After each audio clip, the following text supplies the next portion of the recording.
മാതാപിതാക്കൾക്ക് വേണ്ടി ബലികർമ്മം വരയ്ക്കൽ കടപ്പുറത്ത് പോയി പതിവായി ചെയ്തു വന്നിരുന്നു. സന്തോഷം, നന്നായി. എന്നാൽ ഇപ്പോൾ പ്രായാധിക്യവും മറ്റു സാഹചര്യങ്ങളാലും പ്രായാധിക്യം, ശരീരക്ലേശം തുടങ്ങിയവ എന്തായാലും പരിഗണിക്കേണ്ടതാണ്. അങ്ങനെയാവുമ്പോൾ ക്ഷേത്രത്തിൽ തിലഹോമം ചെയ്യാറേ ഉള്ളൂ.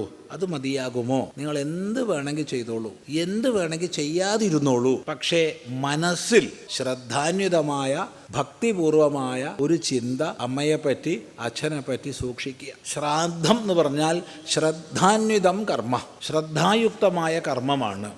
അവിടെ ബാഹ്യമായി നമ്മൾ ചെയ്യുന്ന ക്രിയയ്ക്ക് അല്ല പ്രാധാന്യം. ബാഹ്യമായ ക്രിയ വേണ്ടാന്ന് പറഞ്ഞില്ല, തീർച്ചയായിട്ടും വേണം. എന്നാൽ മുഖ്യം ബാഹ്യമായ ക്രിയയല്ല, മറിച്ച് നമ്മൾ ഉള്ളിൽ ചെയ്യുന്ന ചിന്തനമാണ്. അതുകൊണ്ട് നമ്മുടെ പിതൃക്കളെ സംബന്ധിച്ച് അമ്മ, അച്ഛൻ, അമ്മയുടെ അമ്മ, അമ്മയുടെ അച്ഛൻ, അച്ഛൻ്റെ അമ്മ, അച്ഛൻ്റെ അച്ഛൻ തുടങ്ങി നമ്മെ നമ്മുടെ കാരണഭൂതന്മാരായ, അപ്പോൾ കാരണഭൂതൻ എന്നും പറയാൻ വയ്യാട്ടുവോ, ഒക്കെ വേറെ വല്ല ധാരണയുണ്ടാക്കും. ഓരോ വാക്ക് പ്രയോഗിക്കുമ്പോൾ വളരെ ശ്രദ്ധിക്കേണ്ട ഒരു കാലാപ്പോൾ സ്വാഭാവികമായിട്ട് പറയാൻ വയ്യ എന്നുള്ളൊരു സ്ഥിതി വന്നിരിക്കുക. ഇരിക്കട്ടെ.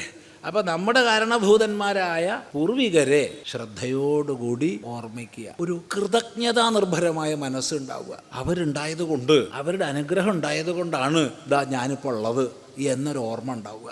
അത് മതി. അത് വളർത്താൻ എന്ത് ക്രിയ വേണമെങ്കിൽ ചെയ്തോളൂ. അതുണ്ടാവണില്ല വെച്ചാൽ ഒരു ക്രിയ കൊണ്ടും പ്രയോജനവും ഇല്ല.